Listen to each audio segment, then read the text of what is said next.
Okay. I'm going to call the meeting of the Ponca City School Board to order. First thing is flag salute.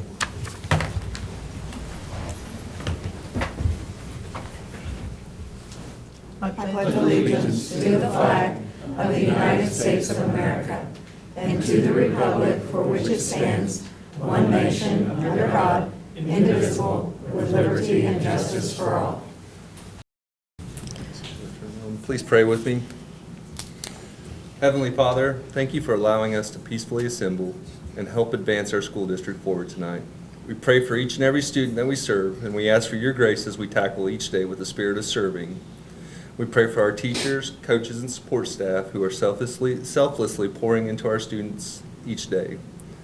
Lastly, we pray for our community. We pray for kindness, and we pray for each board member here tonight. We ask this in your name. Amen. Amen.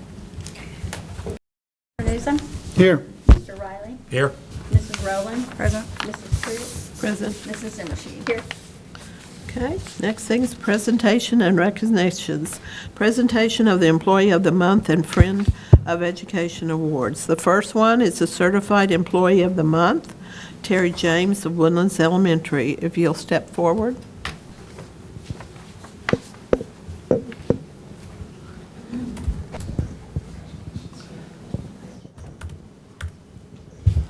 Woodlands Elementary is proud that first grade teacher Terry James is being honored as the Certified Employee of the Month for October 2022. Mrs. James is certainly deserving of this award. Mrs. James is always willing to help anyone in need. Here are some recent examples. This summer, she helped a new first grade teacher at Roosevelt get settled in and plans made for the year. Also this summer, in anticipation of adding a third section of first grade, she spent much time in the new classroom making sure old materials were removed, new materials were in place, and basic organization given to the room. When the third section was announced, she took the new teacher under her wing, providing mentorship, guidance, materials, insight, and anything else that was needed. This year, she organized a leveled reader library that is available to all Woodlands teachers. With books from previous curriculums and other sources, she prepared bags of 10 books each to be sent home with every Woodlands student. She has led the first grade district PLC for many years. All of this in addition to superstar level instruction each day in her classroom. Terry is a great joy to work with, and we are blessed that she is part of the Woodlands family. We are deeply grateful for all she does. Congratulations to Terry James on her selection as the October 2022 Certified Employee of the Month for Ponca City Public Schools.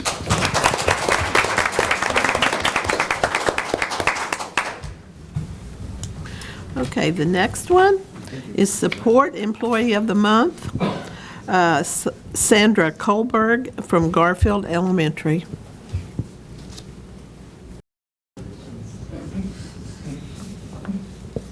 All right, this is Sandy Colberg, and she's the Ponca City's Public Schools Support Employee of the Month for October. Sandy is a Title I assistant at Garfield Elementary for the second year.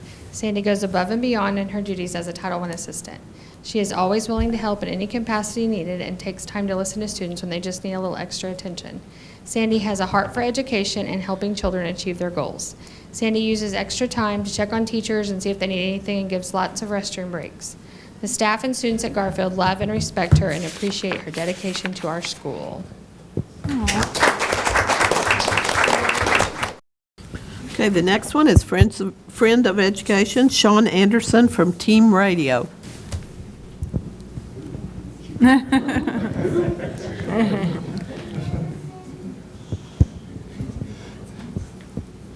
Woodlands Elementary is proud that Sean Anderson is the Friend of Education for October 2022. Sean is very deserving of this award. Sean serves Ponca City Public Education in so many ways.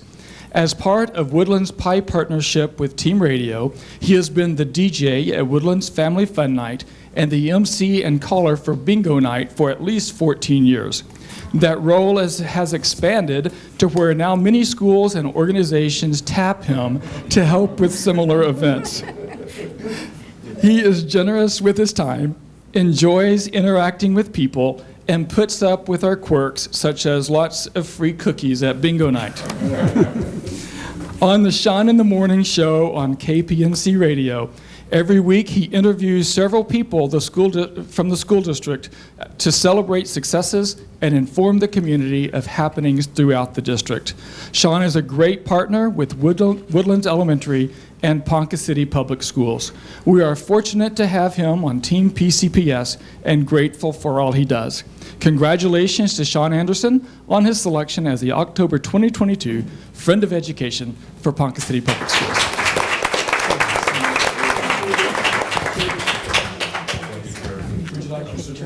Okay.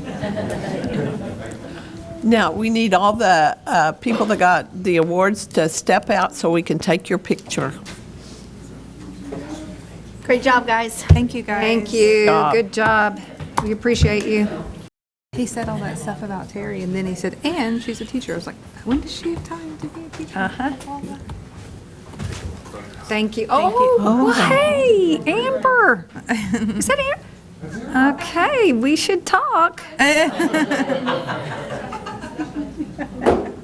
She's a special ed teacher. Used to be one of ours. Oh, dear. Maybe she'll come I back. think she's on fall break, maybe. Okay. I'm trying. Okay. Okay, next thing on the agenda is public comments. Do we have any public comments? We do. We have Zach Murray on behalf of Ponca City Association of Classroom Teachers. Okay. Zach, we need you to say your name and address, the agenda action items the individual wishes to address, the organization the individual represents or is affiliated with. My name is Zach Murray. Address is 1013 West Overbrook here in Ponca City, representing the Ponca City Association of Classroom Teachers and addressing agenda item 6.2, board policies. This board policy update includes an item regarding association business leave that has been mandated by the state legislature with new state statute. It also mentions in it officing of local associations in district buildings. This legislation only directly impacts 6 local associations with part or full-time release officers and 1 association that offices in their district administration building. While it does not directly affect Ponca City and Ponca City's Association of Classroom Teachers, I would be a poor advocate for public education if I did not speak up in support of my union siblings in other locals. This is legislation whose only purpose is to bust unions. There is no problem that this legislation is designed to solve. It is coming from legislators who are very, very anti-public ed, who want nothing more than to silence the voice of educators. While I recognize that as a board you don't have a choice on the board policy, state law is tying your hands here, I do want you to be aware of the intentions of this legislation, that it is not solving a problem. In fact, it is designed to silence the voice of teachers, and I would ask that you keep that in mind when you are advocating for public education with our legislators. Thank you. Okay. Thank you. Thank Zach. you, Zach. Okay, number 4, superintendent's report with potential board discussion. First one is enrollment update, and the second one is discussion on board redistricting. Just because there's going to be some numbers up here. I'm gonna talk go to you this way. about our enrollment numbers, and I've got the wrong clicker, so nothing's going to move with that one. I know our board members know that we are in the middle of reporting season, and our October 1 numbers are snapshot, which provide our state aid. October 1 was actually on a Saturday, so the snapshot was taken on October 3rd. But these were our October 1 numbers. And if you'll notice, I have these sorted in 3 columns, and to the far right is October 1 of 2020. And I might point out that is the fall that we returned from being on closure, mandatory closure, once the pandemic began. Then I've got the 21 numbers, and then I've got the 22 numbers. And if you take a look at Garfield, we're just going to kind of go backwards and go from right to left. So increase enrollment every year at Garfield since the pandemic. Same with Liberty. We do send a lot of overflow to Liberty, but we still have a lot of growth from Liberty from the last 3 years. At Lincoln, our enrollment was higher the year we returned from the pandemic, and you can see it's only gone down by 7 but it is one of our few. Roosevelt is just kind of hovering right at that 270 mark. Trout, we fell then in 21, and then we're back up ahead of where we were in 2020. Union has dropped up to 7. Woodlands, Woodlands was really big last year, and we are about 20 students down at Woodlands this year. Our pre-K has steadily grown since the pandemic. I added the TSL numbers under Washington Pre-K, that's Training Skills Lab. Those students are with our child find count, and they are typically younger than 4 years old.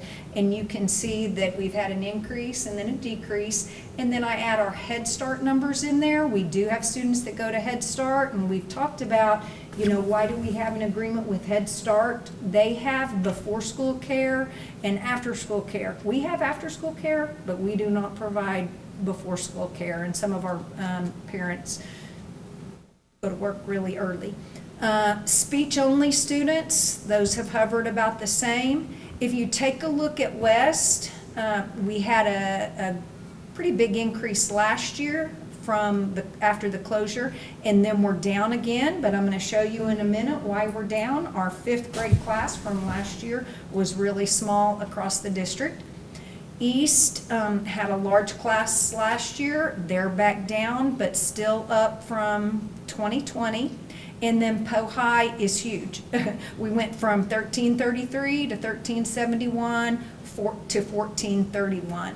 So you can see across the way our enrollment in 2020, after mandatory closure, we were down 200 students from what we were of 2021, and then we're up again. I do want to point out that out of those 1431 students, that some of those kids attend Wildcat Academy or Teen Pep.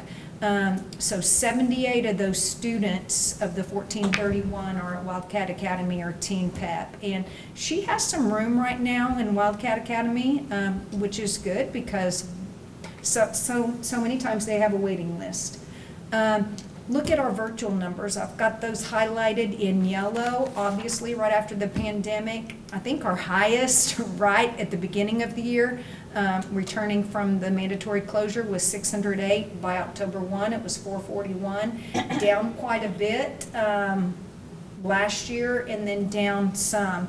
We are probably always going to have some clientele for virtual school. We only have 2 teachers, or 2 FTEs. We have 3 teachers, 2 full-time equivalent. We have 3 teachers that are teaching all of our virtual kids this year. If you'll take a look at our SHARE program,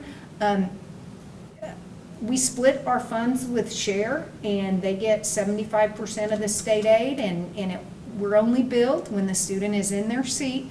But since we offer Virtual Academy this year, our own virtual school, we are only sending kids to the SHARE program that are a true SHARE program. We had some attending SHARE that weren't in a program, but just in academic programs. We have academic programs. We have Wildcat Academy, and we have Ponca City Virtual Academy. So our numbers are down about 10. So we're being really more selective as far as the kids that go to SHARE and communicating more through Pioneer Tech. This gives a different picture. This is by grade level. And if you go from the right and look across, I won't read all those numbers to you because I'm going to show you how they've increased or decreased each year, especially from last year to this year. Okay, then I drew some arrows. So we don't know what our data is in pre-K because we don't have kids before pre-K. But if you'll notice, last year in pre-K we had 231 kids and we have 322 kindergartners. So that tells us that we had a lot of kids that weren't in school, and that pre-K really gives them an additional boost. So almost 100 kids. We're definitely up. We're down a few students from kindergarten to first grade. We are down a few students from 1st to 2nd grade. We are down a few students from 2nd to 3rd. and we're down from 3rd to 4th. You can see the arrows. We're up from 4th to 5th, up from 5th to 6th, and our 5th grade class was smaller last year, so that's really impacted our 6th grade numbers. 7th grade, we're down a few. 8th grade, we're down a few. 9th grade, up. You can see we had 365 at East last year on October 1, and that was quite a lot, and we have even more 9th graders. We're up in 10th grade. The only class at the high school that is down is our junior class from our sophomore class, and then we are really up on seniors, 340 to 347. Last year, by the time graduation rolled around, we had 314 seniors that graduated, so we're hoping to keep those numbers high. I pulled information regarding our incoming transfers that returned to PCPS prior to the new transfer rules. Now, if you'll remember, the new transfer rules went into effect January 1 of 2022. We didn't see a lot of movement at that point. More of the movement came after a student completed the school year. So if you look at the top part of the left-hand graph, if they're in green, that means students came to us. We got the most students from McCord, and that's obvious because we are their home district if they come to us, and we got quite a few from Kildare. So prior to this year, we had 167 existing transfers that returned to Ponca City Public Schools. And you can see the bottom half of this graph is the new incoming transfers since the new transfer rules have been in place. We got some from Blackwell, we got one from Cimarron, a few from Frontier, a few from Kildare, obviously the most from McCord, a couple from Newkirk, a couple from Scheidler, and a couple up from Woodland. So 42 new transfers. At this point, we have a total of 209 students who are not residents of Ponca City Public Schools. Okay, we had some existing transfers, some outgoing transfers that were already in progress. We had some transfers to Dove Virtual. We had 14 transfers to Epic. Now, if you notice, none of the virtual schools are incoming because there are residents. They're not a transfer. So if they go to a virtual school, they do have to transfer to that virtual school because the virtual school does not have a resident established. So we lost some to Dove, some to Epic, some to E-School, and these are still enrolled, by the way, but look how many we lose to Kildare, 35. I looked up how many kids Kildare has. They have 102, so they've got a third of theirs are Ponca City residents, but you also have to look that we're getting 29 of their kids that are coming to Ponca City over on the left-hand side. And then Oklahoma Connections is a virtual school. OVCA is Oklahoma Virtual Charter Academy. So we are losing some to virtual schools. We have one going to Sand Springs. Why that is, I don't know, that lives in our resident. Maybe their parent works in that area. We have some going to Scheidler, Tonkawa, Woodland. And then these are our new outgoing transfers with the new transfer rules. 23 of our students transferred to Epic. That was obviously the highest. 2 to E-School, 2 to Frontier, 8 to Kildare, 4 to McCord, 4 to Newkirk, 3 to OCVA, which is a virtual charter, 2 to Oklahoma Connections, which is a virtual charter, 2 to Peckham, and 1 to Scheidler. So in all, we have 164 outgoing transfers. So we have more coming in than we have going out. 209 versus 164. I thought this might be some interesting data for you. Okay, so I just gave you the numbers who are coming back in this year. That's all the data that I could collect out of Power School. But we had 79 students return from Epic. that were in Epic either last year or in previous years that are still in school. We actually had 87 return, but 8 of them have already gone. So I don't have a number of the new students who moved into PCPS or the number who moved out, but every year we have several that move in and move out, and it's pretty even. So any questions or discussion about our October 1 numbers? Comments, questions? Okay. Quite a bit about board redistricting, but tonight we're asking you to consider a board resolution, and I'll talk to you a little bit about the law. Oklahoma law requires that the variance in population between the largest and the smallest ward can be no more than 10, well, that's incorrect. It has to be less than 10%. And the reason for this is we want to make sure that we have equitable geographic representation on elected government bodies, and you know that even for our legislatures, sometimes they're redistricting too, so that there's equitable representation. Typically, this happens once the census is confirmed every 10th year. So the 2020 census confirmation was delayed. So that's why we're just now doing it in 2022.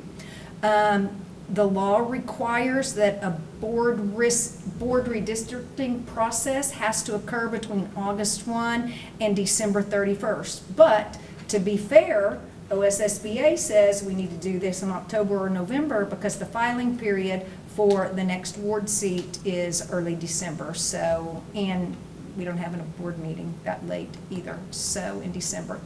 Are all districts subject to redistricting? Not all are, but if there were 1,800 students or more for your average daily membership last year, that's required, and it's also required if they have board districts. Some communities don't have board districts. Anybody can serve. We definitely have board districts, board wards, and obviously we have more than 1,800 students. So we are required by law to redistrict.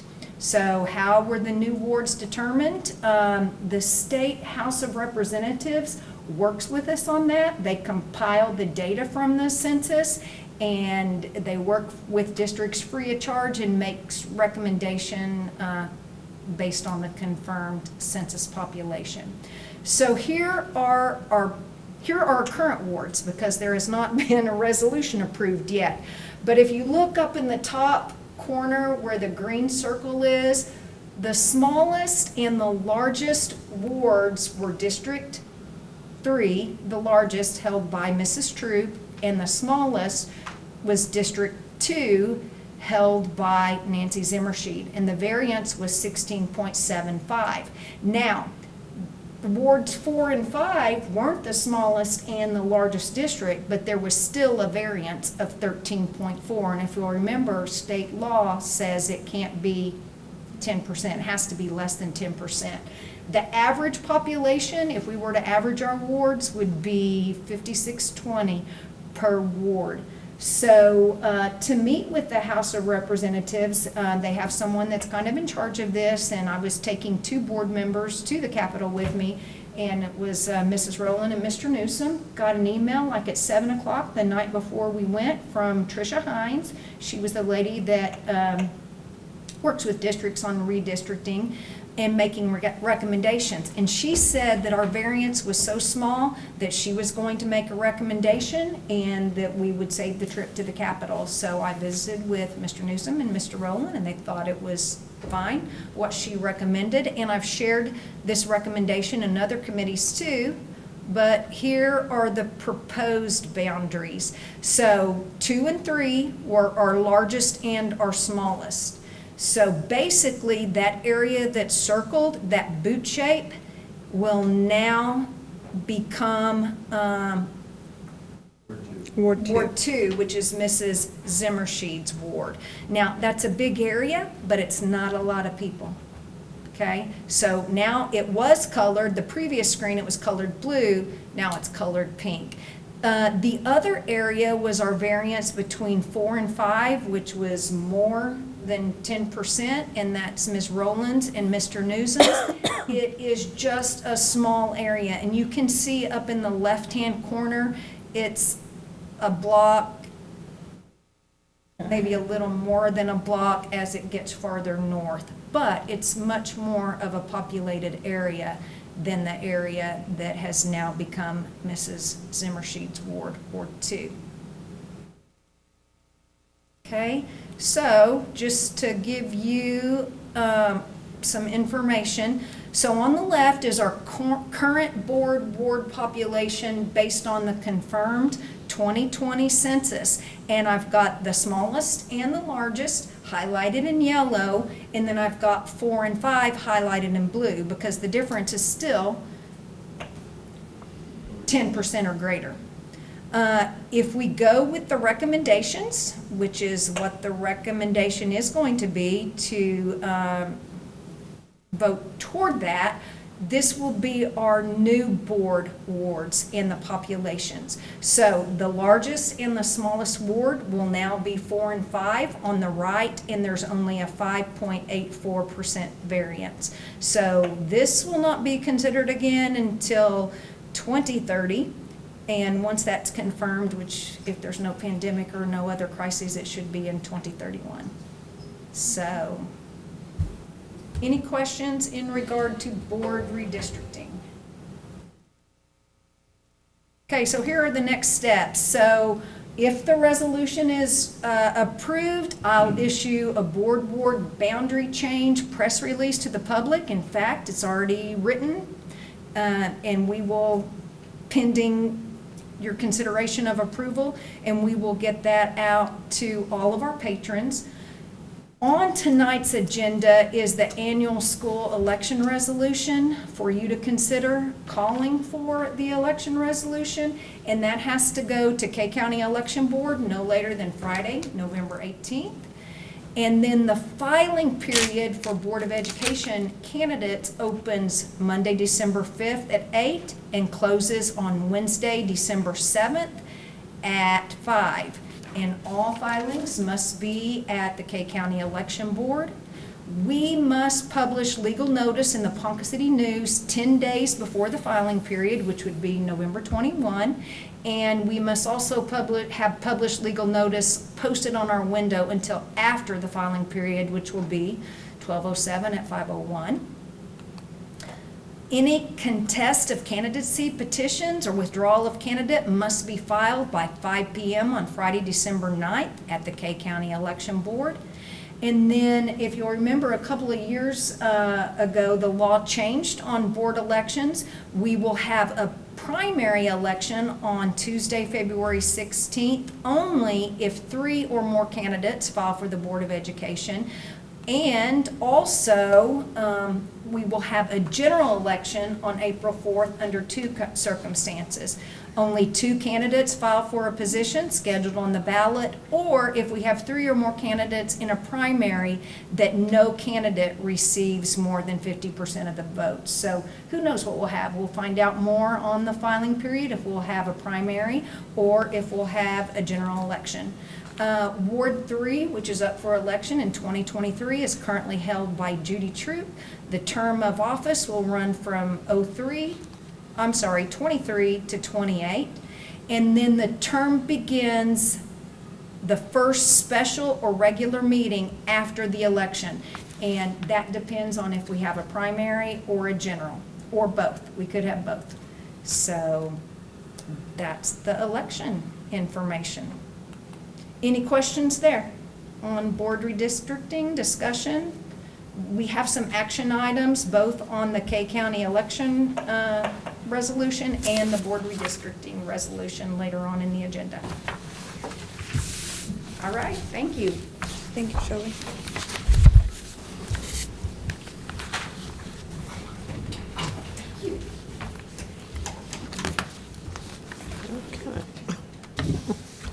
Okay. Next on the agenda is the consent agenda. Motion required for the approval of the consent agenda as printed or as amended. Board members may, however, call for a separate vote on any or all items listed on the consent agenda. And we have the agenda with commentary, the minutes of the last board meeting, contracts and agreements under 10,000, and surplus resolution. I make a motion we approve consent agenda 5. Do I have a second? I'll second that.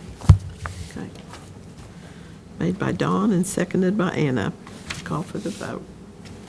Oh, I want to add, are there any questions about these 4 things? Okay, call for the vote. Mrs. Rowland? Aye. Aye. Aye. Wait, Mr. Riley? Aye. Sorry, I couldn't hear. Mrs. Zimmershed? Aye. Mrs. Troop? Aye. Mr. Newsom? Aye. Number 6, action items, motion required. Consideration to take action on the following district finance reports. Okay, I do need to bring something to your attention. We have a stipend, a coaches clinic stipend form that was submitted by athletics, and it was dated sometime in July 2099. And so none of us will be here on July in 2099, so that should read July of 2022. So I want to point out that correction. Okay, was that on here? Is that one of the, Well, it's going to be with Going to be, the okay. finances. okay. Make a motion to approve 6. Actually, it might be with Do I the, have a second?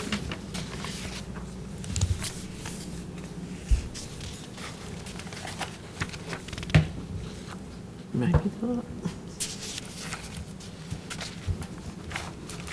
Do I have a second? Okay, so this is with Booster Club fundraising requests and activity fund requests and everything? Okay. Okay. I just wanted to make a comment on some of those that were on there. Yeah, They were go ahead. dated for last month, and we're voting on for this month, and I mean, we can't take it back, it's already done. Don't want to take away from the kids or anything, but we have process and protocols that we were supposed to go by in the school, and I'd like to continue to following those.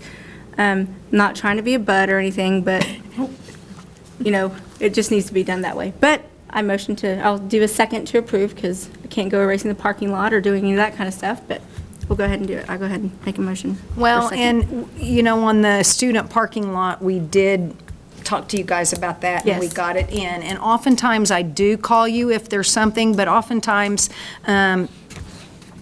they do fundraising and then send in their request after the fact. And we had a booster club meeting with a specific booster club just last week, and they're not sanctioned because they're not following protocol. And Mrs. Troop was in that meeting, and she was very clear that they're Gotta not be going to in. be approved unless they're Right. ahead of time. And But it appears that we're having more and more people do things before we approve it. Correct. Right. And you all as administration need to get that under control.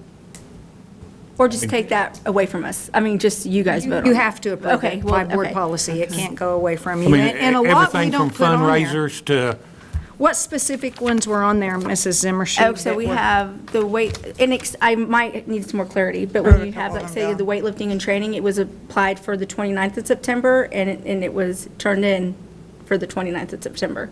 So that's one. Yes. I don't know about amending with cheerleading in the cornhole, if it was just a different item that it really didn't matter. They already Correct. had the fundraiser approved, but they couldn't get their donation for what they wanted to raffle off, so they changed the Okay, item. so it we was just an item it was change. Just an item The change. parking lot.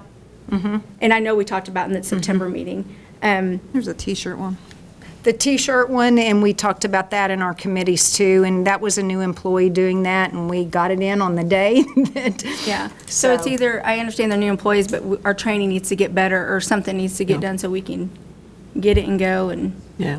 like, we've been struggling with this for a while now. We'll just hold them. I mean, I and mean, you No, don't and I know. don't want to, won't an because won't an all we're auditor doing get after is, us for this? Do what? Won't an auditor get after us for this?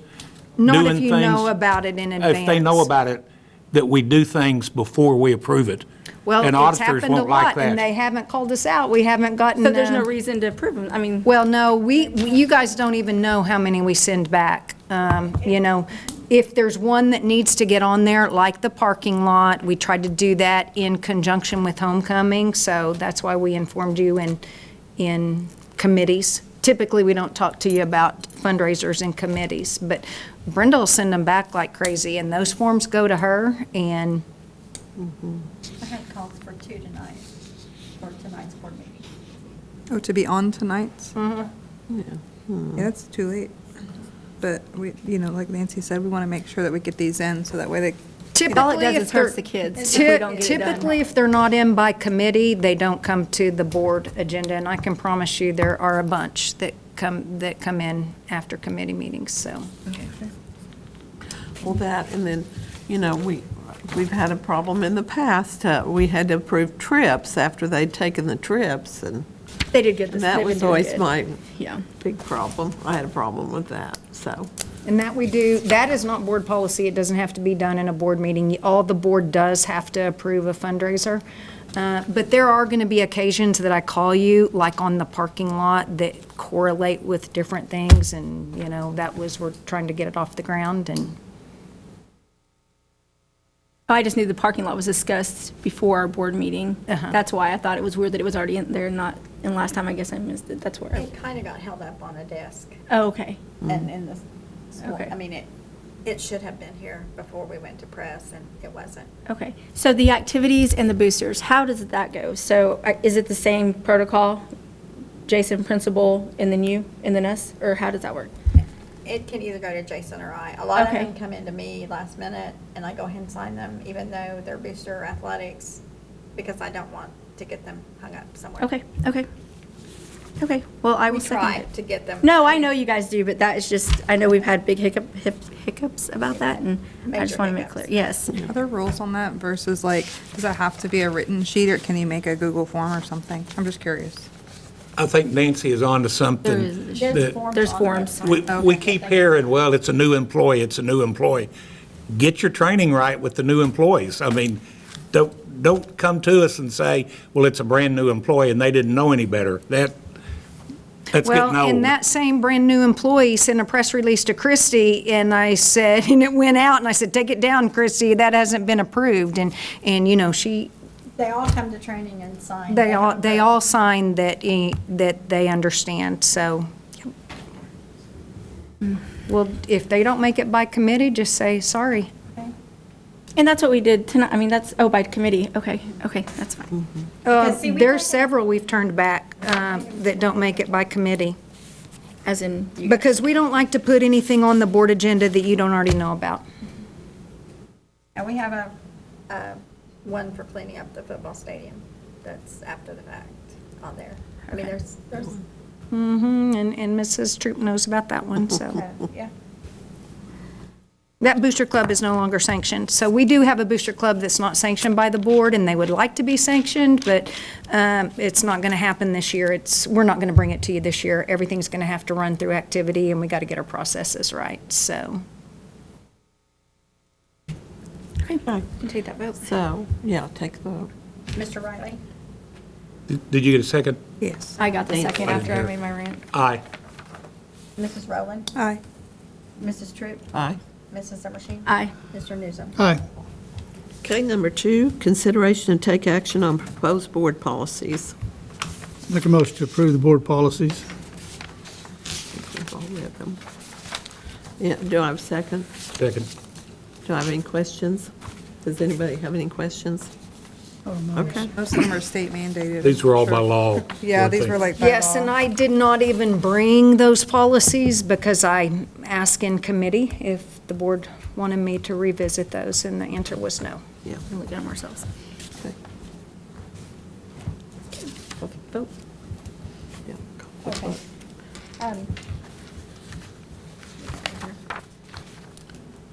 Mrs. Zimmershed? Aye. Mr. Newsom? Aye. Mr. Riley? Aye. Mrs. Rowland? Aye. Mrs. Troop? Aye. Number 3, consideration and take action on resolution to K County Election Board calling for the annual election of Board of Education members in Ward 3. Okay, and I'm not going to provide commentary because I provided it in my don't. superintendent's report. Make a motion. Second. Any questions? Call for vote. Mr. Newsom? Aye. Mr. Riley? Aye. Mrs. Rowland? Aye. Mrs. Troop? Aye. Mrs. Zimmershed? Aye. Number 4, consideration and take action on the 2022-2023 Ponca City Public School District Comprehensive District Academic Plan and Site Improvement Title I plans. There is no commentary on this, but Terry Vogel sent these plans. They were very, very long. They're required every year, or comprehensive is our total school academic plan. And then each site has their own academic plan. And you've seen those packets. It's based on their data and their strategies they're going to use to improve. And then how will they use their title funds to make academic growth as well. So if anyone has any questions, Ms. Vogel would be I'd glad like to. to make a comment and say thank you to all the people that put those Yeah. together. It was very detailed and it was easy to read and A lot of work. a lot of but- work. than those And you can books we just used see to how much get. is being done with it. Yeah, Yeah, it was a lot. But you can see how much is being done with our students and retention efforts and all the things. And it's just really appreciate all their work. Motion to approve. Second. Okay, call for the vote. Mr. Riley? Aye. Mrs. Rowland? Aye. Mrs. Troop? Aye. Mrs. Zimmershed? Aye. Mr. Newsom? Aye. Okay, number 5, consideration to approve a redistricting resolution. I No approve it. commentary, so I've already explained. Second. Okay. Motion made by Dawn and seconded by Anna. Were there any other questions? Okay, call for the vote. Mrs. Rowland? Aye. Mrs. Troop? Aye. Mrs. Zimmershed? Aye. Mr. Newsom? Aye. Mr. Riley? Aye. Okay, number 6, consideration and take action on recognition of the following events. A, American Education Week. Okay, this is the time, it's the week of November 14th through 16th, and it's the time that we recognize the contributions that public schools make and the needs that we have, and we thank our public schools educators, and it's the week of November 14th through the 19th. Okay. Number B, National Education Support Personnel Day. This is in conjunction with American Education Week, and the specific day that we recognize our national education support personnel is on that Wednesday, November 16th. We couldn't make it without our support people, and each site does their own thing to recognize their educational support professionals. Now, there is a state educational support professionals day later on in the spring, and our community recognizes them, but we celebrate our people during American Education Week. C, National Native American Heritage Month. And this is something that we do every month. The entire month is Native American Heritage Month, and we talk about the contributions the first Americans made to the growth of the United States, and we recognize their culture, their heritage, their history, their art, their traditions of all of our American Indians, our Alaskan Natives, and our Native Hawaiians. We'll be celebrating all month, but there will be a specific emphasis the week of November 14th through the 18th. So November is a busy month. Yes, today. D, I think it's an all celebrate, month. oh, pardon me? D, celebrate Freedom Week. This is in conjunction with Veterans Day. This is to help better educate our students on the sacrifices that veterans made for the freedom of our country. Okay. All right, do I have a motion for 6A through D? I make a motion. Second. Nancy made the motion, Anna seconded it. Call for the vote. Mrs. Troop? Aye. Mrs. Zimmershed? Aye. Mr. Newsom? Aye. Mr. Riley? Aye. Mrs. Rowland? Aye. Number 7, consideration takes to action on the following contracts and agreements. A, consideration to approve bid packages for the Anderson STEM renovation project. Adam, you want to share? These are 3 bid packages. I invited Stephanie. Okay, Stephanie. Instruction that she could speak on these 3 packages. Okay. Questions? That was not ready to speak. No, it was not. This is the final 3 pretty packages. The self-explanatory. most sizable one is obviously the flooring with high-tech interiors. This would have come, and drywall, I'm sorry, drywall, not flooring. For Anderson, and finalize that project. This will be our estimated cost from the bond language, so we will be there and ready to go. What was the bond on these? The bond, like the dollar amount, Robin? Yeah, it's in comparison to the 921,000. We're about $71,000 under budget. Good. It's always good news. Lots of wiggle room. Yeah. It's a pretty large. That dollar amount, Robin, does represent the project and all of the STEM items that were desired, as far as if we didn't have to make any budget cuts to get the project within, or any scope cuts. There's no value engineering on this. Sizable contingency and sizable allowance. So we still have some wiggle room in case we run into something we weren't expecting. Do we have any more questions on A? Start demo tomorrow. Start demo tomorrow. Well, we got the construction fencing up. Have you been by?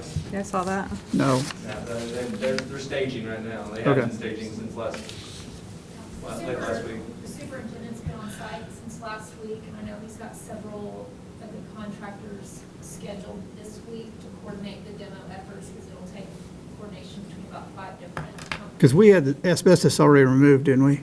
Yeah. Little. Well, I think we cut a lot of that a long time ago when we did some kind of a project. We tested several areas that, by just looking at it, it was thought to be that the test will come back negative. Yeah, okay, good. Tell them what we'll see when we fill back walls. But Yeah, you got to remember, I think I said this I spoke about this in our committee updates. The HVAC in there controls the retro HVAC, so we just can't go in there and just tear it all out. We've got to be able to take stuff down slowly and make we sure. don't need any air conditioning now, we're going into winter. Yeah, that's all right. Straight from the board's mouth, there we go. No, Don's mouth. Supposed to be cooler next week. Is heat important in the next few months? I don't know. Yeah, we'll need that. Well, they say that it's supposed to be a rough winter, according to the almanac. I don't think it's gonna be wet. I think it'll be cold. That's good. Okay. B, consideration to approve bid packages for the Anderson High School Fire Alarm System Project.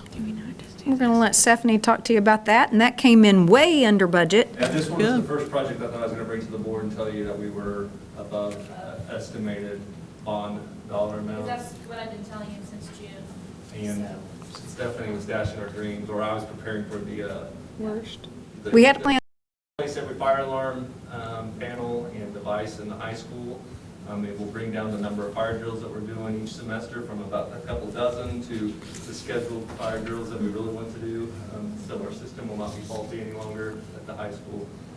And this also has a sizable contingency built into it as well, because like Stephanie said and Shelley said, this one came in a lot lower than we had estimated. And so we just wanted to make sure we didn't miss something with the contractors in our scope. So the dollar amount that you're getting ready to approve is still under the estimated bond. So the 175,000 roughly, the bid came in below the GMP. How much contingency do you have on top of that? For fire alarm? Yeah. I think there's about 52,000, I think. So we're at 2.25 or so down. Good. We thought those were going to come in closer to $1 million, those bids. Yeah, the way that the plan was originally presented was to just replace every device one for one in the entire building. One pull station for a pull station, heat, smoke, all of that. Under some studying and discussions with the state fire marshal and some of the fire alarm companies, because the entire high school is sprinkled, some of those devices are no longer required by code. So we got to cut out a tremendous amount of devices because the building is sprinkled and replaced with just a single in some places. So was the 1-for-1 an architectural design or a Rick Scott construction design? It was not a Rick Scott construction design. That makes it a architectural design then? Well, it would be an engineering question, and I don't have the answer. Either engineering or... But they were still thinking needed to because they thought it was going to be until they got to the fire marshal. Yeah. And they changed. Fire marshal's the one that came back and said we don't have to do it. Yeah. Right. That's good. When is that starting? are they gonna do? So as soon as the RGMP is approved, then we will contract with the fire alarm company, and then it will probably be a couple of months, honestly. They have to draw the whole project and submit it to the state fire marshal for approval, and then order devices. We want to make sure all of the material, or as much of the material is here before we start, because it will be disruptive. We will try to minimize disruption. Sorry for any of you that are in the high school. You hadn't had a fire Are we gonna drill have in a fire week, again? Zach. Oh, yeah, No. Just wear your watch so you get your steps. that was an interesting day. It's not during lab days. And just, we are required also by law, and the fire marshal to keep the existing system live while we're putting in the new one, just so that you won't be without a fire alarm, faulty or otherwise. Interesting. Or a fire watcher. We'll have somebody there. Okay. And C, consideration to approve the Ponca City High School Alumni Hall of Fame bylaws. Okay, as you may or may not know, the Alumni Hall of Fame is not a school activity. It has been in play since 2017, so we missed 1 year of our banquets due to COVID. I believe it was 2020 that we missed a year. But they are establishing an endowment specific to the Ponca City High School Hall of Fame. And an attorney is working with the trustees to create the endowment. It will run through PCPS. Their finances currently run through PCPS, and they must follow all school finance laws, and everything must be just as it would for any other activity. However, their attorney recommended that the board approve their bylaws since they want to run their endowment through PCPS. We are a government entity, so they automatically get a tax break, and something that's good for us, if we handle it, we know that it goes to our kids' bursar account. If you're just a trustee handling this, if they do their own 501(c), then they have got to meet with the student and pay the bursar account. And we're following school finance laws, so that's another reason that it's a good reason for it to be under our umbrella. Okay. Okay, D. Are there any questions on C? Okay. On D, contract with Catapult Learning LLC to provide coaching support, to provide coaching support. Obviously, we have, since the pandemic, we are behind without a shadow of doubt in our academic skills, particularly in reading. So with RSA money that we have to spend, we had quite a bit of RSA money. Terry has asked for Catapult to come in and do coaching for our teachers for reading at 5 of our sites. Okay. Why would you only do 5? Well, I asked that very same question. 2 did not request it. Yeah. She offered it to all of them. It was offered to all 7 elementaries, and 5 wanted to have that opportunity. That just throws up a doesn't red make flag. sense. Doesn't make sense. That throws up a red flag on Yeah. why 5 would want it and 2 wouldn't. Like 2 principals didn't want anybody in there or something. My first thought actually went to that maybe they're already doing something different in that way of reading, written, or whatever they're doing, that Catapult isn't something that they would use, so why would they do the training? Catapult is the company that is associated with Literacy First. But again, why would 2 say no when 5 say yes? Or maybe you've got a lot that have already done the training. That's what I was thinking. Because Literacy First, Some of these are new principals.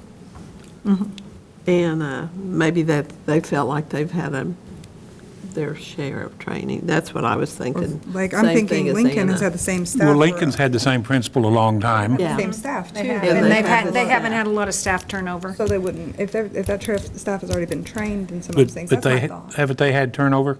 Not since she's been in as much. They only had like reading? one new person at Yeah, the. how's their back to reading? school How's their bash. reading?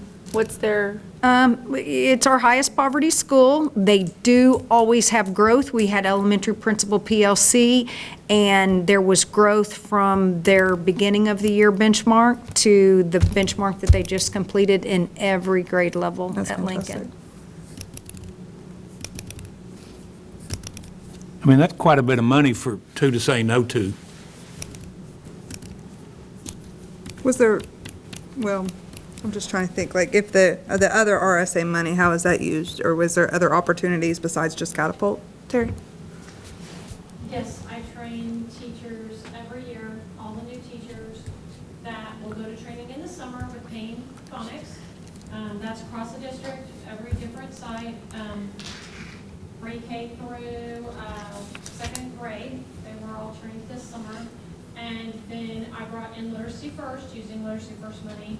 That was teachers all across the site, all across the district, every elementary site. So when do these 15 days start? When did your training start on these? Well, They it's, were in the summer. well, the 15 days from Catapult, it's broken up like in 3-day increments. But when do they start? I don't know. I Terry, mean, when does the coaching Could we table start? this and try to find out why the two said no, if we have to? Yeah, no, I think it's starting this I mean, month. that was the question. When, They can start scheduling in as soon as this is approved. say that again? They'll start scheduling once it's approved. They're not going to overstep their bounds and presume that it's been approved. What do you think, Terry? Why, I mean, what do you think about those two not being in it?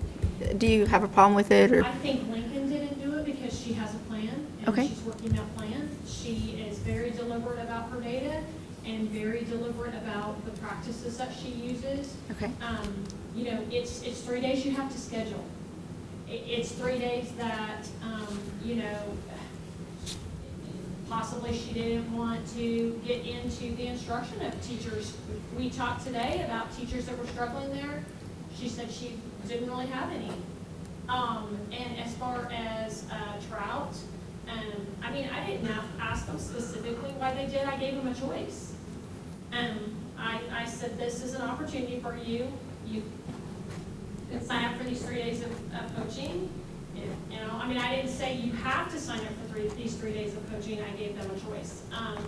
Anne Marie is new, and she's also got some very specific things she's working regarding her interventions for reading. So. Yeah, I would hesitate to say that we have to do one training for all, because sometimes it's not a one-size-fits-all whenever it comes That's to right. certain things. That's just my perspective on it.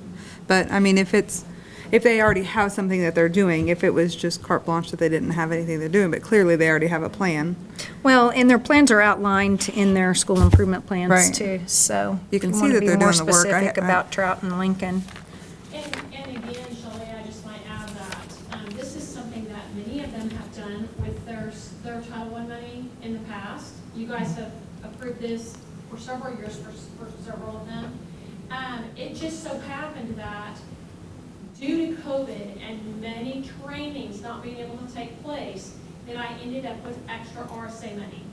And that Reading Sufficiency Act money has very specific ways that it has to be spent. And so this was just a good way to get that opportunity for people if they wanted it. And because normally I wouldn't have that funding, I just happened to, and I thought, well, this would be a good way to use that money to bring in some coaching instead of buying more materials, because we just bought a brand new reading curriculum for everybody in the district, so they didn't really need that. And like I said, I use RSA money every year to train in pain and Literacy First, and so that is something that's kept up. It's annual. I do that every summer. So that is not something that's on all their radar. It just was something that had been done in the past. I had some extra funding, so I thought I'd use the money. Is this the same type of support where like Dr. Scroggins comes Yes, in? I think exact. it's great. That they have to leave the district and we have to find subs for, and they're doing a 3-day training somewhere Correct. else. They're actually getting to work with their kids in the classroom and learn some of those strategies and be observed in a way. And I appreciated the extra support. And I know some of my new teachers that I used to teach with really did too. Okay. Well, We'll see how the reading is I next have year. a different, well, a lot of that stuff, what you get out of it depends on the trainers. That And too. I've had some good I can tell you and we were one of the first schools to start Literacy First. I'm sure it's changed. It's It has. changed its name, but I'm Dramatically. sure it's changed. But, you know, I had some good trainers, and I had some not so good. Yeah. So, you know, You get waiting sometimes. yeah, so. I just guess feel in this case, I'd defer to the curriculum committee on whether this is a good deal or not. I mean, I don't know enough about it. Yeah. Well, I'm just saying, after talking to her, and if they have a plan in place already, Yeah. let them go with their plan. I've never been a teacher, so I don't know how that. Yeah. Well, so- and their plans are good, if you'll read their comprehensive academic plans for both Trout and, well, all of their plans are good, but a lot of their plans do mention this training too, so. But I do think that we need to find out why those two said no.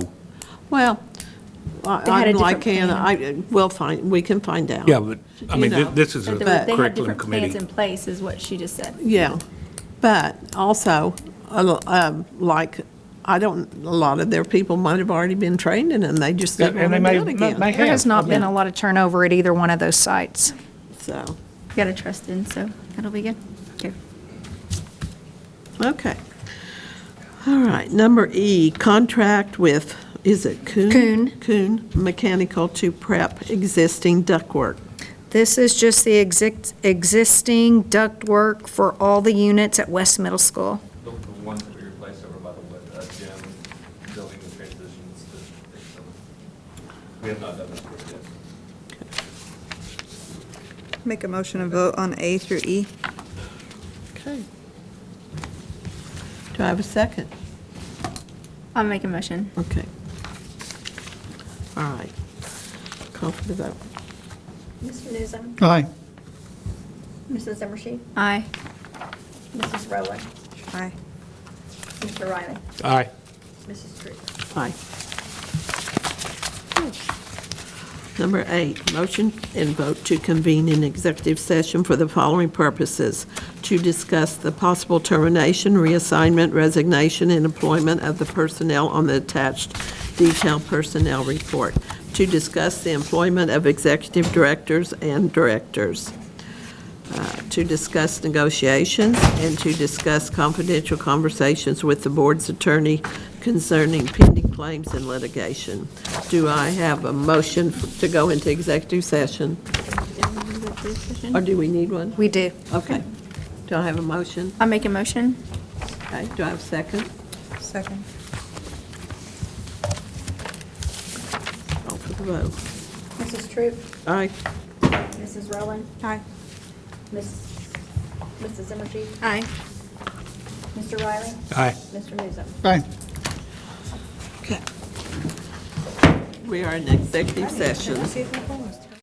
She's projected. Number 10, recital by Board President that minutes of executive session were kept by the Board Minutes Clerk and will remain confidential.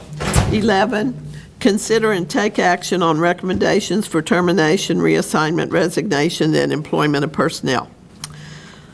Do I have a motion? Yes. And I will second. Okay, call for the vote. Mr. Newsom, Aye. Mr. Riley, Aye. Mrs. Rowland, Aye. Mrs. Troop, Aye. Mrs. Zimmershed. Aye. Okay, any new business? No new business. Okay. Okay. We adjourn.